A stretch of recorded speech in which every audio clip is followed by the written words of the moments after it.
इन्नल्लाह व मलाइकतहु युसल्लूना अलन नबी या अय्युहल्लज़ीना आमनू सल्लु अलैहि व सल्लिमू तस्लीमा। बिस्मिल्लाहिर्रहमानिर्रहीम। अल्लाहुम्मा सल्लि अला सय्यिदिना मौलाना मुहम्मद व अला आलि सय्यिदिना मौलाना मुहम्मद व बारिक व सल्लिम। सलातो व सलाम अलैका या रसूलल्लाह सल्लल्लाहु तआला अलैहि वसल्लम। एक मर्तबा नबी और आला नबी की बारगाह में दुरूद शरीफ का तोहफा पेश करो और पढ़िए अल्लाहुम्मा सल्लि अला सय्यिदिना मौलाना मुहम्मद व अला आलि सय्यिदिना मौलाना मुहम्मद व बारिक व सल्लिम। सलातो व सलाम अलैका या रसूलल्लाह सल्लल्लाहु तआला अलैहि वसल्लम। एक मर्तबा और जिनके संदर शरीफ में शामिल है हज़रत पीर सैयद इंतखाब आलम बाबा की बारगाह में दुरूद शरीफ का तोहफा पेश करो और पढ़िए अल्लाहुम्मा सल्लि अला सय्यिदिना मौलाना मुहम्मद व अला आलि सय्यिदिना मौलाना मुहम्मद व बारिक व सल्लिम। सलातो व सलाम अलैका या रसूलल्लाह सल्लल्लाहु तआला अलैहि वसल्लम। लिखमसतुन फी बिया हदरल मुबाइल खातिमा अल मुस्तफा वल मुर्तज़ा वबनाहुमा वल फातिमा। नादे अलियम मज़हर रजाइब तजीदुन लका फिन नवाइब कुल्लु हम्मी व गम्मी सयंजिल व बिअज़मतिका या अल्लाह व बिनबुव्वतिका या मुहम्मद रसूलुल्लाह सल्लल्लाहु तआला अलैहि वसल्लम व बिविलायतिका या अली या अली या अली। शाह अस्त हुसैन बादशाह अस्त हुसैन दीन अस्त हुसैन दी पनाह अस्त हुसैन सरदार ददा दस्त दस्त यजीद हक्का के बिना इला इलाह अस्त हुसैन। गौस आज़म बमने बेसरो सामा मददे किबले दी मददे काबे इमाम मददे माँ गदाइम तो सुल्तान दो आलम हस्ती अश्तदारें कमाया शहे जिला मददे बगिरदाबे बिला उफ्ताद कश्ती ज़हीफान से कश्तरा तो पुश्ती बहके ख्वाजे उस्मान हारूनी मदद कुनिया ख्वाजा मोइनुद्दीन चिश्ती बहके ख्वाजा मोइनुद्दीन चिश्ती मदद कुनिया ख्वाजा कुतुबुद्दीन चिश्ती बहके ख्वाजा कुतुबुद्दीन चिश्ती मदद कुनिया ख्वाजा शेख फरीदुद्दीन चिश्ती बहके ख्वाजा नजर हुसैन चिश्ती मदद कुनिया ख्वाजा इंतखाब आलम चिश्ती फरीदी। मेरे प्यारे आका सल्लल्लाहु तआला अलैहि वसल्लम के प्यारे दीवानों, अल्लाह तबारक व तआला जिन खुश नसीब लोगों को औलाद से नवाजता है पूरी दुनिया के अंदर 95% लोग 95% लोग ऐसे होते हैं जिन्हें अल्लाह तबारक व तआला औलाद से नवाजता है। और जब अल्लाह ताला किसी को औलाद से नवाजता है तो वही औलाद वही बच्चे आगे चल करके माँ या बाप बनते हैं। और हर माँ की फिक्र ये होती है, हर बाप की फिक्र ये होती है कि मेरी औलाद बिगड़ी हुई ना हो, हमारी औलाद गुनहगार ना हो, हमारी औलाद बेहयाइयों के रास्ते पर ना चले। बल्कि अगर कोई बाप शराब भी पीता हो तो उस बाप की फिक्र ये होती है कि मेरी औलाद शराब ना पिए। अगर कोई बाप सिगरेट पीता हो तो उस बाप की फिक्र ये होती है कि मेरी औलाद सिगरेट ना पिए।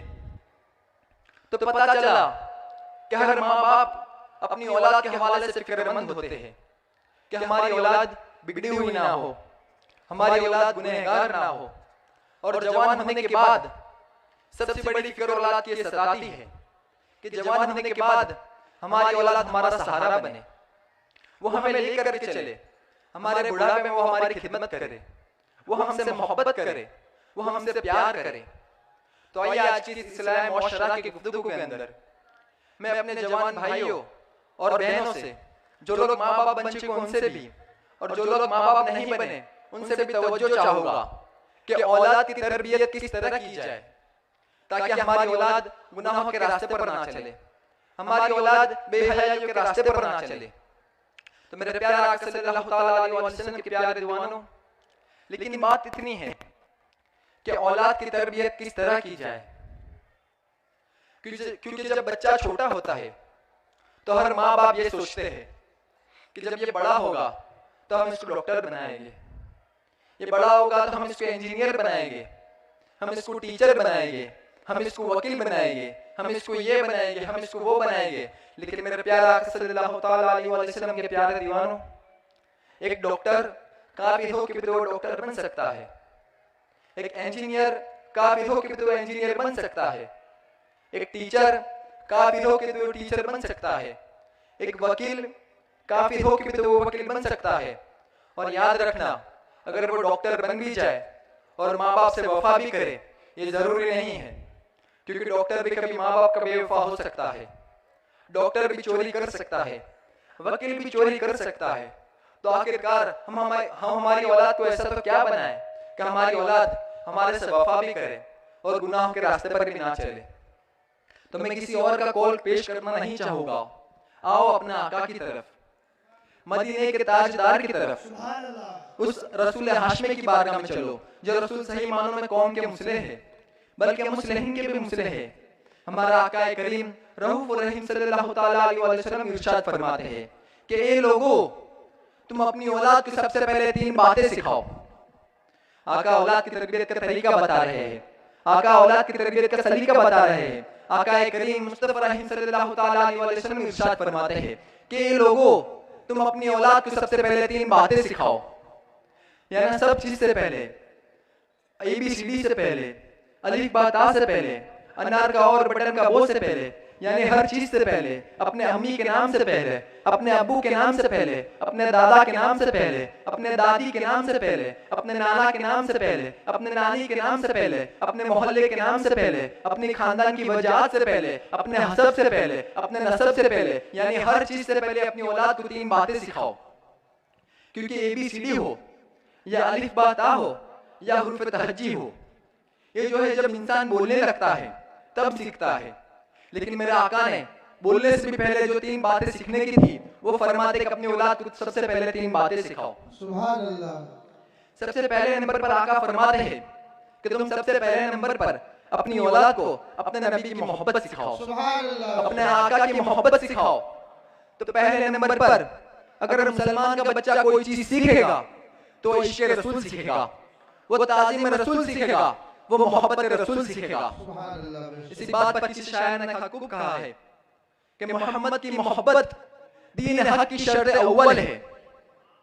मोहम्मद की मोहब्बत दीन हक की शर्त अव्वल है, अगर इसी में हो खामी तो सब कुछ नामुकम्मल है। तो मेरे प्यारे आका सल्लल्लाहु तआला अलैहि वसल्लम के प्यारे दीवानों, अब आइए, मोहब्बत रसूल सिखाने की जिम्मेदारी किसकी है?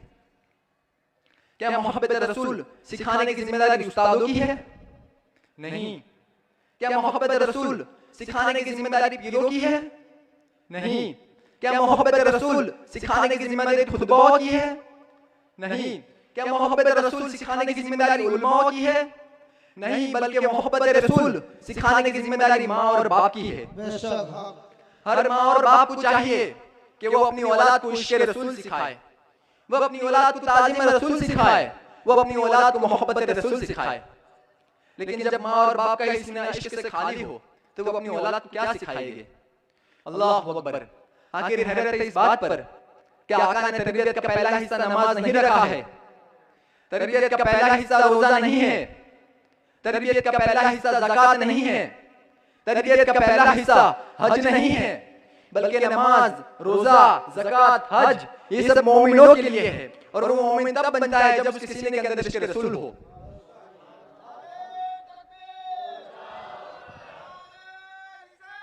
या रसूल अल्लाह, या अली, नूर वाले, नूर वाले, नारे तकबीर, नारे रिसालत। और एक बात इधर मैं आपको अर्ज करता चलूं कि नमाज बालिग होने के बाद फर्ज है, रोजा बालिग होने के बाद फर्ज है, ज़कात बालिग और मालदार होने के बाद फर्ज है, हज बालिग और माल इस्तिताअत होने के बाद फर्ज है। लेकिन इसके मुस्तफा ऐसा अहमुल फराइज है कि जब माँ अपने बच्चे को दूध पिला रही होती है तो दूध पिलाते पिलाते इसके मुस्तफा सिखाना जरूरी होता है। तो पता चला कि बालिग होने से पहले नमाज फर्ज नहीं है, लेकिन इधर पैदा होते के साथ इश्क़ मुस्तफा है, और मर जाने के बाद भी नमाज नहीं है, लेकिन मर जाने के बाद भी कब्र के अंदर इश्क़ मुस्तफा का सवाल किया जाता है कि तुम इनके बारे में क्या अकीदा रखते थे, तुम इनसे कितनी मोहब्बत करते थे। तो पता चला इश्क़ से छुटकारा ही नहीं है। क्योंकि मेरा आका जानते हैं मेरा आका से बड़ा माहिर नफ्सियात कौन है, मेरा आका से बेहतर नफ्स को जानने वाला कौन है। जो नमाज पढ़ेगा हो सकता है उससे रोजा छूट जाए, जो रोजा रखेगा हो सकता है उससे ज़कात छूट जाए, जो ज़कात अदा करता होगा हो सकता है उससे हज छूट जाए, जो हज पढ़कर आया होगा हो सकता है उससे माँ बाप के हुकूक छूट जाए, जो माँ बाप के हुकूक अदा करता होगा हो सकता है उससे कुर्बानी छूट जाए, जो कुर्बानी अदा करता होगा हो सकता है उससे बीवी के हुकूक छूट जाए, जो बीवी के हुकूक अदा करता होगा हो सकता है उससे पड़ोसी के हुकूक छूट जाए। लेकिन जो आशिक रसूल बनेगा वो देखेगा मेरा आका की मर्जी किसमें है, वो मेरा आका के नक्शे कदम पर चलेगा, फिर वो सब काम करेगा जो मेरा आका को राजी हो, फिर वो हाजी भी होगा, वो नमाजी भी होगा, वो गाजी भी होगा, हत्ता कि वो पड़ोसी के हुकूक अदा करने वाला भी होगा। आरिफ रूमी से किसी ने सवाल किया कि मैं ऐसा तो क्या बनूं कि सब बन जाऊं, मैं ऐसा तो क्या बनूं कि सब बन जाऊं। उन्होंने कहा कि तू आशिक बन जा, तू खुद ब खुद सब बन जाएगा। तो मेरे प्यारे आका सल्लल्लाहु तआला अलैहि वसल्लम के प्यारे दीवानों, मोहब्बत रसूल फर्ज है और ये सारे फराइजों में सबसे बड़ा फर्ज है, सबसे अहम फर्ज है। हर फर्ज कहीं ना कहीं आकर किसी ना किसी मकाम पर हर फर्ज को छोड़ा जा सकता है, हर फर्ज को तर्क किया जा सकता है, या मजबूरी की बुनियाद पर, या किसी उज़्र की बुनियाद पर, या किसी और की बुनियाद पर। लेकिन इश्क मुस्तफा ऐसा अहमुल फराइज है कि इसको कभी छोड़ा नहीं जा सकता। मिसाल के तौर पर आप नमाज को ले लीजिए। ये नमाज क्या है? नमाज अहमुल इबादत है। इस सारी इबादतों में सबसे अफजल इबादत है, सबसे अहम इबादत है। अल्लाह तबारक व तआला ने कलाम पाक में कम व बेश 700 मकाम पर नमाज पढ़ने का हुक्म फरमाया है। इतनी अजीम इबादत के सारे फराइज जमीन पर आए, लेकिन जब नमाज की बारी आई तो मेरा अल्लाह ने आसमानों के ऊपर, हत्ता के अर्श के ऊपर, हत्ता के ला मक्का पर बुलाकर मेरे महबूब को नमाज का तोहफा अता किया। नारे तकबीर, नारे रिसालत। वो नमाज जो मोमिनों की मेराज है, वो नमाज जिसे तर्क करने पर आका फरमाते हैं मन तरक सलातम व तामतन फकत कफर, जिसने जानबूझ के नमाज को छोड़ दिया वो कुफ्र की हद तक पहुंच गया। वो नमाज जिसके सजदे में जाने के बाद खुदा और बंदे के दरमियान के हिजाबात उड़ जाते हैं, वो नमाज जो जन्नत की कुंजी है, वो नमाज जो जन्नत की चाबी है, वो नमाज जो इंसान को इतना बुलंद करती है कि नमाज के बाद जो कोई दुआ करता है तो उसकी दुआ रद्द नहीं की जाती। वो नमाज जब इंसान नमाज में खड़ा होता है तो फरिश्ते उसकी ज़ियारत को आते हैं। वो नमाज जब इंसान नमाज में खड़ा होता है तो उसके सर पर नूर का सेहरा सजाया जाता है। वो नमाज जब इंसान नमाज में खड़ा होता है तो उसके सामने रब की तजल्लियात शुरू होती है। वो नमाज जो अल्लाह के कुर्ब का जरिया है। लेकिन ये नमाज फर्ज है, फर्ज फर्ज फर्ज। लेकिन इससे नमाज शुरू की और नमाज शुरू करके क्या देखा कि कोई अंधा शख्स कुएं में गिरने जा रहा है। अगर रकात को नहीं तोड़ा और उसकी जान नहीं बचाई तो वो कुएं में गिर जाएगा और उसकी जान चली जाएगी। या अल्लाहू अकबर, नमाज शुरू की और सामने सांप आ गया। अगर रकात को नहीं तोड़ा तो सांप डस लेगा और जान चली जाएगी।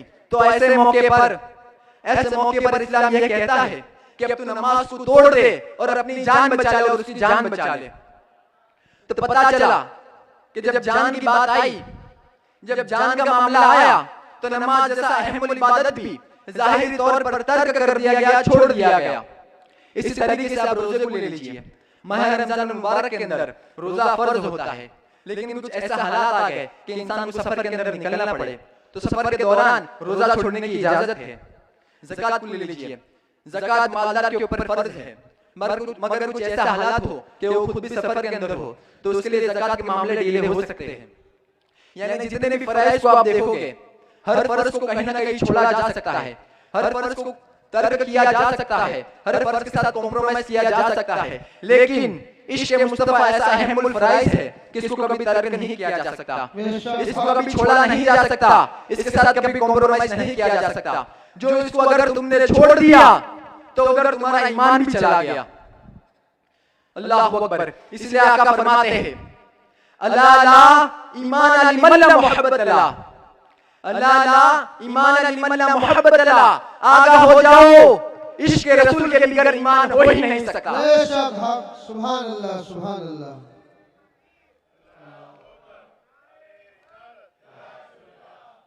आका फरमाते हैं अपनी औलाद को सबसे पहले मोहब्बत रसूल सिखाओ। कौन सी मोहब्बत? उस रसूल की मोहब्बत, उस जलवा व आरा की मोहब्बत, उनकी मोहब्बत जो किसी को हजरत उवैस बना देती है, उनकी मोहब्बत जो किसी को हजरत बिलाल बना देती है, उनकी मोहब्बत जो किसी को हजरत सिद्दीक अकबर बना देती है, उनकी मोहब्बत जो किसी को हजरत फारूक आजम बना देती है, उनकी मोहब्बत जो किसी को हजरत उस्मान गनी बना देती है, उनकी मोहब्बत जो किसी को हजरत हैदर कर्रार मौला अली मुश्किल कुशा बना देती है, उनकी मोहब्बत जो किसी को पीर मशाइख बाबा बना देती है, उनकी मोहब्बत जो किसी को अब्दुल्ला बाबा बना देती है, उनकी मोहब्बत जो किसी को मीरू मियां बाबा बना देती है, उनकी मोहब्बत जो किसी को कासिम अली बाबा बना देती है, उनकी मोहब्बत जो किसी को मोमिन शाह बाबा बना देती है, उनकी मोहब्बत जो किसी को नजर हुसैन बाबा बना देती है, उनकी मोहब्बत जो किसी को इंतखाब आलम बाबा बना देती है। नारे तकबीर, नारे रिसालत, गौस का दामन, हक फरीद, हक फरीद, हक आलम। वो मोहब्बत जो गिरे हुओं को आसमानों का सितारा बना देती है, वो मोहब्बत जो गुमनामों को नामवर कर देती है, वो मोहब्बत जो मांगने वालों को अता करने वाला कर देती है, वो मोहब्बत जो जाहिलों को आलिम कर देती है, वो मोहब्बत जो फकीरों को अमीर कर देती है, वो मोहब्बत जो कतरे को समंदर बना देती है। आका फरमाते हैं कि अपनी औलाद को सबसे पहले मोहब्बत रसूल सिखाओ। ये मोहब्बत रसूल कैसे आएगी? अपनी औलाद के सामने उनका जिक्र करो, बार बार अपने आका का जिक्र करो कि क्या शान वाला नबी खुदा ने मैं अता किया है, कितनी अजमत वाला नबी खुदा ने मैं अता किया है। आका के तज़किरे करो, उनके मौजिज़ात का तज़किरे करो, ताकि तुम्हारे औलाद के दिल के अंदर आका की मोहब्बत आए। आका की शान बयान करो। और आका की शान क्या है? कि वो अल्लाह के महबूब है। क्या है वो? अल्लाह के क्या है? महबूब है। वो अल्लाह के महबूब है और सबसे बड़े महबूब है, और इतने महबूब है कि अल्लाह तबारक व तआला सबसे ज्यादा उनसे मोहब्बत करता है। तो आप अंदाजा लगाएं कि जब वो खुदा होकर उनसे इतनी मोहब्बत करता है तो हमें बंदे होकर उनसे कितनी मोहब्बत करनी चाहिए। जब वो बेनियाज, उसको किसी की जरूरत नहीं है, जब वो बेनियाज उनसे इतनी मोहब्बत करता है तो हम नियाज बंदों को उनसे कितनी मोहब्बत करनी चाहिए। तो आका फरमाता है कि अपनी औलाद को सबसे पहले मोहब्बत रसूल सिखाओ। अब आओ तरबियत के दूसरे हिस्से पर चले। तरबियत का दूसरा हिस्सा क्या है? आका फरमाते हैं कि तुम दूसरे नंबर पर अपनी औलाद को मेरी अहले बैत की मोहब्बत सिखाओ। सुभान अल्लाह, सुभान अल्लाह। इस अहले बैत की मोहब्बत के ऊपर हजरत इमाम अहमद रजा खां रहमतुल्लाह अलैह ने क्या खूब लिखा है कि तेरी नस्ल पाक में है बच्चा बच्चा नूर का, तेरी नस्ल पाक में है बच्चा बच्चा नूर का, तू है ऐने नूर तेरा सब घराना नूर का। नारे रिसालत। यकीनन अहले बैत की मोहब्बत हमारे लिए जरिया नजात है। अगर नजात की राह चाहते हो तो अहले बैत की मोहब्बत की तरफ आना होगा। अगर बख्शिश की राह चाहते हो तो अहले बैत की मोहब्बत की तरफ आना होगा। अगर ईमान पे खात्मे की शहादत चाहते हो, कौन कौन चाहता है? हाथ ऊपर करके बताइए। सुभान अल्लाह, सुभान अल्लाह। अगर ईमान पर खात्मे की शहादत चाहते हो तो अहले बैत की मोहब्बत की तरफ आना होगा। अल्लाह के हबीब सल्लल्लाहु तआला अलैहि वसल्लम इरशाद फरमाते हैं कि जिसके दिल के अंदर मेरी अहले बैत से मोहब्बत होगी तो अल्लाह तबारक व तआला उसको कामिल ईमान वाली मौत अता फरमाएगा। ईमान पर उसका खात्मा होगा और वह दुनिया से ईमान पर जाएगा। सिर्फ यही नहीं बल्कि अल्लाह के हबीब सल्लल्लाहु तआला अलैहि वसल्लम ने यह भी इरशाद फरमाया है कि जिसके दिल के अंदर मेरी अहले बैत से मोहब्बत होगी तो अल्लाह तबारक व तआला उसको उस वक्त तक दुनिया से नहीं उठाएगा जब तक कि उसके तमाम गुनाहों से तौबा ना कर ले। अल्लाह पाक उसको तौबा की तौफीक अता फरमाएगा और तौबा के बाद वो दुनिया से जाएगा। मेरे प्यारे आका सल्लल्लाहु तआला अलैहि वसल्लम के प्यारे दीवानों, आका फरमाते हैं कि जिस तरह आसमान वालों के लिए तारे अमान है, यानी जब तक आसमान में तारे रहेंगे आसमान का निज़ाम सलामत रहेगा, आसमान मौजूद रहेगा, आसमान महफूज रहेगा। उसी तरीके से ज़मीन वालों के लिए मेरी अहले बैत अमान है। जब तक ज़मीन पर मेरी अहले बैत मौजूद रहेगी ज़मीन का निज़ाम सलाम रहेगा। लेकिन जिस वक्त ज़मीन पर अहले बैत का खात्मा हो जाएगा उस वक्त ज़मीन का निज़ाम बर्बाद हो जाएगा, इंसान का वजूद ख़त्म हो जाएगा। इसलिए अल्लाह तबारक व तआला ने किसी और की नस्ल को बाकी रखने का जिम्मा अपने करम पर नहीं लिया है, लेकिन अल्लाह ताला ने अपने महबूब की नस्ल को बाकी रखने का जिम्मा अपने करम पर लिया है। आखिरी तक हुजूर के आले पाक मौजूद रहेगी। आका फरमाते कि मेरे सहाबा, तुम कितने खुश नसीब हो कि तुम्हारे इब्तिदा पर, तुम्हारे शुरुआत पर मैं मोहम्मद हूँ, और तुम्हारे इंतहा पर, तुम्हारा आखिरी दौर में मेरा ही बेटा, मेरा ही हमनाम इमाम मोहम्मद मेहंदी होगा, जो मेरी आले पाक से होगा। इसलिए इमाम मेहंदी का ज़ुहूर आखिरी दौर में होगा। मेरे प्यारे आका सल्लल्लाहु अलैहि वसल्लम के प्यारे दीवानों, अहले बैत की मोहब्बत से हम काफ़ी सारी बातों को सुनते हैं, और अल्हम्दुलिल्लाह हम अहले सुन्नत वल जमात के अंदर मोहब्बत अहले बैत पाई जाती है। अहले बैत को हम जाने ईमान मानते हैं, बल्कि अल्लाहु अकबर, किसी के दिल के अंदर इश्क रसूल का अंदाजा लगाना हो कि किसके दिल के अंदर रसूल पाक की मोहब्बत कितनी है, तो वो इस तरीके से पता लगाए कि उसके दिल के अंदर अहले बैत की मोहब्बत कितनी है। अगर उसके दिल के अंदर अहले बैत की मोहब्बत जितनी ज्यादा होगी तो यकीनन उसके दिल के अंदर रसूल पाक की मोहब्बत भी उतनी ही ज्यादा होगी। मगर अगर जिसके दिल के अंदर अहले बैत की मोहब्बत नहीं होगी, यानी अहले बैत का नाम सुनकर, अहले बैत का जिक्र सुनकर जिनके चेहरे उतर जाते होंगे, तो लाख इश्क रसूल का दावा कर ले, मगर उनके दिल के अंदर इश्क रसूल नहीं हो सकता। हजरत अब्दुल्ला इब्न मसूद रज़ियल्लाहु ताला अन्हु फरमाते हैं कि अहले बैत की मोहब्बत के अंदर, अहले बैत की मोहब्बत के अंदर एक दिन गुजार लेना 1000 साल की इबादत से बेहतर है। अल्लाह के हबीब सल्लल्लाहु ताला अलैहि वसल्लम इरशाद फरमाते हैं कि मैं क़यामत के दिन उस शख्स को तलाश करूँगा जिसने दुनिया के अंदर मेरी अहले बैत से मोहब्बत की होगी, जिसने दुनिया के अंदर मेरी अहले बैत से खिदमत की होगी, तो मैं क़यामत के दिन उस शख्स को तलाश करूँगा और उसकी मग़फ़िरत करूँगा। यह अहले बैत का मकाम है, यह अहले बैत अत्हार का मकाम है। अल्लाह ने फ़र्ज़ किया हम पर अहले बैत की मोहब्बत को। लोग कहते हैं नमाज फ़र्ज़ है, हम कहते हैं बिल्कुल फ़र्ज़ है, लेकिन वो फ़र्ज़ भी जिस फ़र्ज़ के बगैर अधूरा है, वो फ़र्ज़ भी जिस फ़र्ज़ के बगैर अधूरा है, वो मोहब्बत अहले बैत। सुभान अल्लाह। इमाम शाफ़ई फरमाते हैं कि नमाज अधूरी रहती है उस वक्त तक जब तक कि हम अहले बैत पर दुरूद नहीं पढ़ लेते, उस वक्त तक हमारी नमाज भी अधूरी रहती है, हमारी नमाज भी नामुकम्मल रहती है। अल्लाह ने फ़र्ज़ किया हम पर अहले बैत की मोहब्बत को, कुरान में फ़र्ज़ किया अहले बैत की मोहब्बत को, लेकिन वो अहले बैत जिनका ताल्लुक 4 नुफूस से है, जिन्हें शुरू में अल्लाह ताला ने रखा है। वैसे तो क़यामत तक आने वाले सभी सादत किराम अहले बैत है, और सभी सादत किराम की मोहब्बत हम पर लाजिम है, हम पर ज़रूरी है, लेकिन वो अव्वलीन अहले बैत, जिसमें सबसे पहले सय्यदाए कायनात, मखदूमाए कायनात, मलिकाए फिरदौश बरी, सैयदा तैयबा ताहिरा फातिमा ज़हरा रज़ियल्लाहु ताला अन्हा है। फिर हज़रत हैदर कर्रार, मौला अली मुश्किल कुशा करम अल्लाह ताला वजहुल करीम, फिर हज़रत इमाम हसन मुज्तबा और हज़रत इमाम हुसैन शहीद करबला रज़ियल्लाहु ताला अन्हु।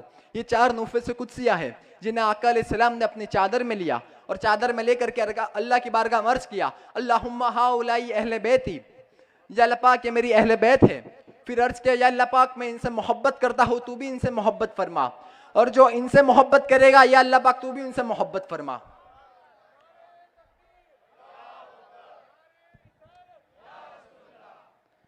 हजरत बेदम शवारसी ने क्या खूब कहा है कि बेदम यही तो 5 है मकसूद कायनात, बेदम यही तो 5 है मकसूद कायनात, खैरुन निसा हुसैन और हसन मुस्तफ़ा अली। आका फरमाते हैं कि अगर कोई शख्स मक्का शरीफ, काबातुल्लाह शरीफ और मकाम इब्राहिम के बीच वाली जगह, जो पूरे काबे में सबसे अफजल वाली जगह मानी जाती है, अगर कोई शख्स उस अफजल वाली जगह पर भी नमाज पे नमाज पढ़ेगा, सजदे पे सजदे करेगा, दुआ पे दुआ मांगेगा, इबादत पे इबादत करेगा, मगर उसके दिल के अंदर एक ज़र्रा राय के दाने बराबर भी अहले बैत के लिए बुग़्ज़ होगा, तो क़यामत के दिन उसकी सारी इबादत उसके मुंह पर मार दी जाएगी। आइए एक आखिरी हदीस आपके सामने पेश करता चलूँ कि जब आका अलैहिस्सलाम का हज्जतुल विदा था, तो हज्जतुल विदा के दौरान खुतबे के बाद कमोबेश 1,24,000 सहाबा मौजूद थे। तमाम सहाबाओं के बीच आका अलैहिस्सलाम ने यह खुतबा दिया। उसके बाद कहा कि मेरे सहाबा, अब अनकरीब मैं दुनिया से रुखसत लेने वाला हूँ। ये बात सुनकर सभी सहाबा गमगीन हो गए। फिर आका अलैहिस्सलाम ने फरमाया कि मेरे सहाबा, तुम गमगीन ना हो, मैं मेरे जाने के बाद तुम्हारे लिए दो सबसे अहम चीज छोड़ के जाने वाला हूं। दो सबसे अहम चीज तुम्हारे बीच छोड़ के जाने वाला हूं। अगर तुमने इन दोनों को मजबूती से थामे रखा तो तुम कभी गुमराह ना होगे, तुम कभी गुमराही के रास्ते पर ना चलोगे। उसमें सबसे पहले कहा कलाम पाक और दूसरा मेरी अहले बैत। अगर किसी ने इन दोनों को मजबूती से थामे रखा तो वो कभी गुमराह ना होगा, वो कभी गुमराही के रास्ते पर ना चलेगा। नारे तकबीर, नारे रिसालत, गौस का दामन, ख्वाजा का दामन, हक फरीद, हक फरीद।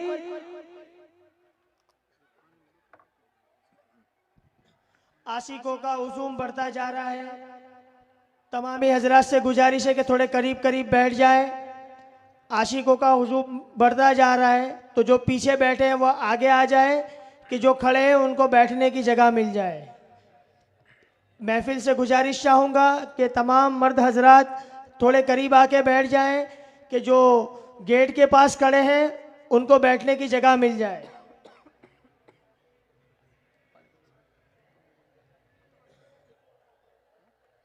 अब आइए तरबियत के तीसरे हिस्से पर चले। तरबियत का तीसरा हिस्सा क्या है?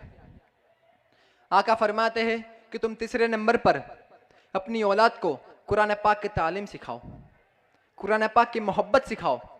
अब इधर रुक कर मैं आपको बताना चाहूँगा कि तरबियत का पहला हिस्सा क्या था? आका की मोहब्बत, फिर दूसरा हिस्सा मेरी अहले बैत की मोहब्बत, और तीसरे नंबर पर कुरान पाक की मोहब्बत। कुरान पाक पढ़ना बड़ा बाइस बरकत है। अब देखिए, कुरान पाक को पढ़ना भी सवाब है, कुरान पाक को पढ़ाना भी सवाब है, कुरान पाक को देखना भी सवाब है, कुरान पाक को सुनना भी सवाब है, कुरान पाक को छूना भी सवाब है। अल्लाह के हबीब सल्लल्लाहु ताला अलैहि वसल्लम इरशाद फरमाते हैं कि तुम में से सबसे बेहतरीन शख्स वो है जो खुद भी कुरान की तिलावत करे और दूसरे को भी कराए। सुभान अल्लाह। अल्लाह ताला कुरान पाँच हमारे ऊपर कुरान पाँच के 5 हुकूक है। अल्लाह ताला मैदान महशर के दिन हमें कुरान पाक के ताल्लुक से 5 सवाल करेगा। पहला सवाल होगा कि क्या तुम मानते थे कि ये अल्लाह का कलाम है? फिर दूसरे नंबर पर क्या तुमने इसे पढ़ा? तीसरा, क्या पढ़ने के बाद इसे समझते थे? चौथा, क्या समझने के बाद इस पर अमल किया था? और 5वां, क्या अमल करने के बाद इसको दूसरों तक पहुंचाया था?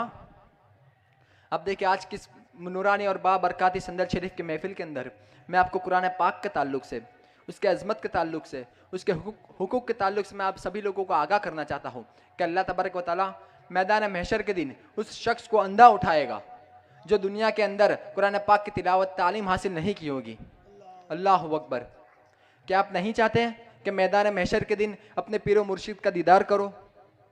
क्या आप नहीं चाहते कि मैदान महशर के दिन हमारा आकल इस्लाम का दीदार करो? क्या तुम नहीं चाहते कि मैदान महशर के दिन अल्लाह तबारक व तआला का दीदार करो? अगर चाहते हो तो दुनिया के अंदर कसरत से कुरान पाक की तालीम हासिल करो, उसकी तिलावत करो। सुभान अल्लाह।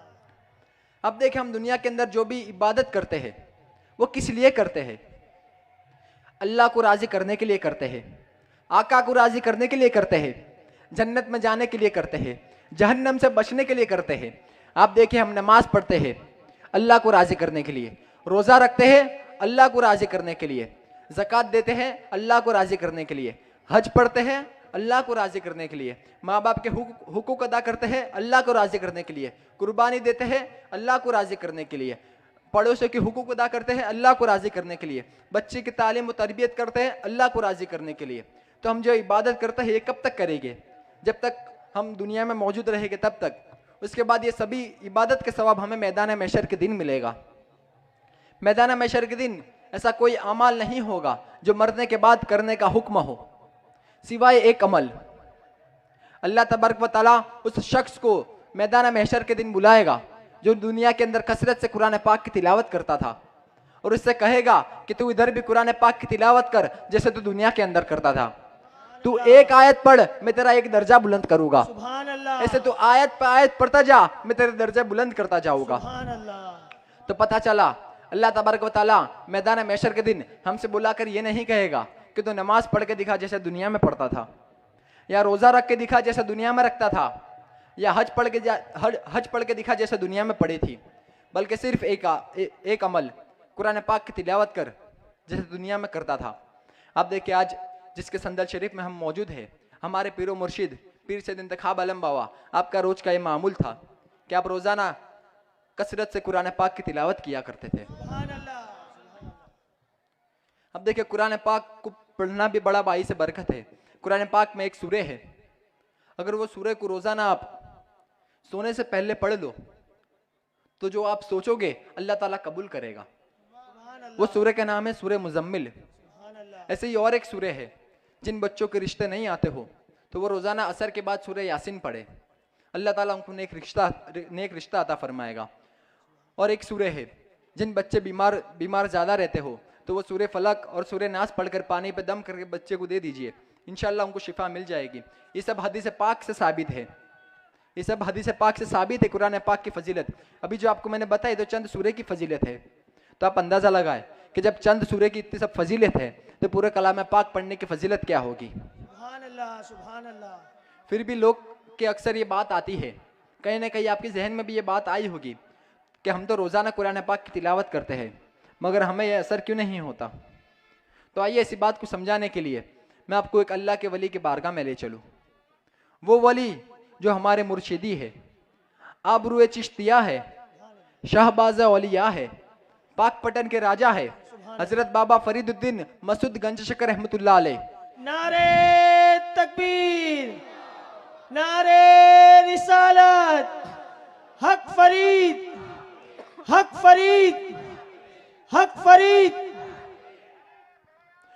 वो बाबा फरीद जिनके बारे में हजरत ख्वाजा मोइनुद्दीन चिश्ती रज़ियल्लाहु ताला अन्हु हजरत कुतुबुद्दीन बख्तियार काकी रहमतुल्लाह अलैह से किया करते थे कि कुतुबुद्दीन तुमने ऐसा शहबाज का शिकार किया है कि जिनके जरिए से कयामत तक तुम्हारा नाम जाना जाएगा और रोशन होगा। ऐसे हजरत बाबा फरीद मसूद गंज शकर रहमतुल्लाह अलैह के पास एक शख्स आया और आकर आपसे कहने लगा कि बाबा साहब मेरे घर में शादी है और पैसे का कुछ इंतजाम नहीं है, आप तवज्जो फरमा दीजिए। बाबा साहब ने उस पर तवज्जो फरमाई और इससे कहा कि वो मिट्टी का टुकड़ा पड़ा है वो लेकर आ। वो शख्स गया और मिट्टी का टुकड़ा लेकर के आया और बाबा साहब ने उस पर 3 मरतबा सूरे इखलास पढ़ी, 3 मरतबा कुल हुवल्लाहु अहद पढ़ा और पढ़ करके इस पर दम कर दिया और इससे कहा कि अब अपनी मुट्ठी बंद कर ले और घर जाकर इसे खोलना। वो शख्स गया और रास्ते में सोचता था कि बाबा साहब के पास मैं तो पैसे मांगने गया था, ने बाबा साहब ने मिट्टी का टुकड़ा पकड़ा दिया। फिर वो जब शख्स घर पे पहुंचा तो घर जाकर जैसे ही उसने अपनी मुट्ठी खोली तो वो मिट्टी का टुकड़ा सोना बन चुका था। सुभान अल्लाह। वो शख्स हैरान हो गया कि ये कैसे हो गया और उसने कहा, मन ही मन सोचने लगा कि बाबा साहब ने मुझे मालदार भी कर दिया और मालदार होने का नुस्खा भी बता दिया। उसने ये बात अपने बीवी से बताई, पूरी बात बताई और दोनों मियाँ बीवी ने पूरे मोहल्ले के अंदर जितने भी मिट्टी के टुकड़े थे सब भेगी करके लिया है। इतने भेगी करे यहाँ तक कि मिट्टी का पूरा ढेला बन गया और दोनों मियाँ बीवी रात को सूरह इखलास पढ़ने बैठ गए। सूरह इखलास पढ़ते गए, मिट्टी पर दम करते गए, सूरह इखलास पढ़ते गए, मिट्टी पे दम करते गए, यहाँ तक के फजर की अजान हो गई। मिट्टी मिट्टी ही रही, मिट्टी का रंग भी नहीं बदला।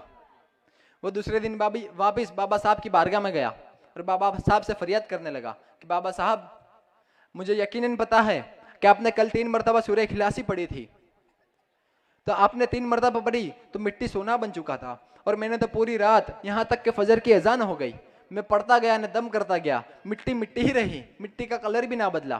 तो ऐसा क्यों हुआ? क्या आप जो कुरान की पाक पढ़ते उसकी फजीलत अलग है और हम पढ़ते उसकी फजीलत अलग है?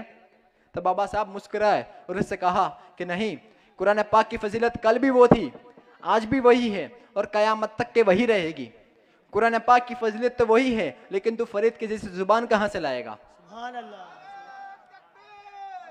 अल्लाहू अकबर, या रसूल अल्लाह, या अली, या फरीद, या आलम, नूर वाले।